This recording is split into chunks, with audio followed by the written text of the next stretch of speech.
大家好，今天刚好要更换新的来鳞片。刹车为什么会有异音的原因有很多种，今天来说明其中一种。因为旧的刹车皮拆下之后，原本的旧的刹车皮一直刹，所以这里的表面会往下吃。因为整个面没有吃到，所以这个最外缘处会有一条沟。当新的刹车皮装上去之后，刹车皮的这个最外缘会碰到这个凸起物，所以就会产生异音。所以今天我要把它拿上去车床上面修平，顺便跟各位说明左手车刀使用的时机。这是左手车刀使用的方式之一，就是拿来修平面。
接下来是左手车刀的第二种使用方法。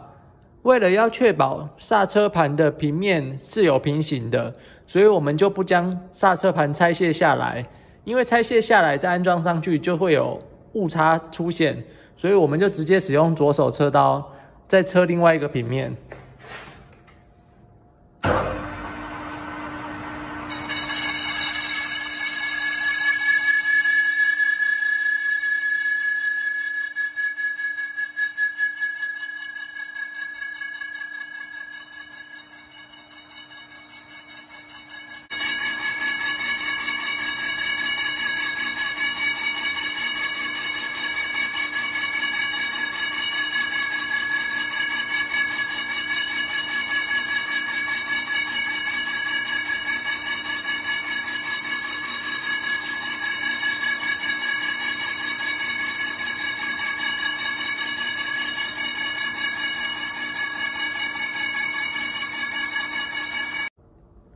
最后再教各位一个小技巧，假如今天碰到相同的情况，我们要车这个面，但是没有左手车刀，那怎么办呢？我们有右手车刀也没关系，将右手车刀反着装。要记得刀口在这个位置，所以我们这时候用反转的方式，反转，主轴反转，会有相同的效果。接下来示范一次。主轴反转，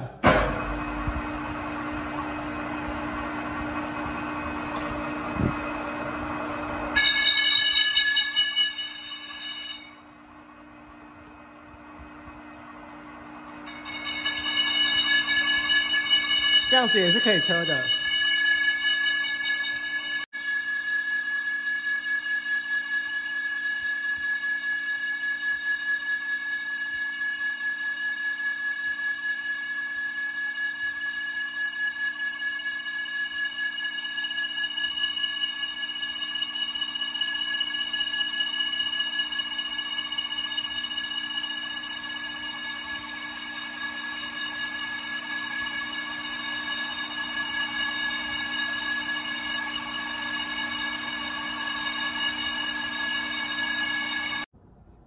这样子刹车盘就修整完成了。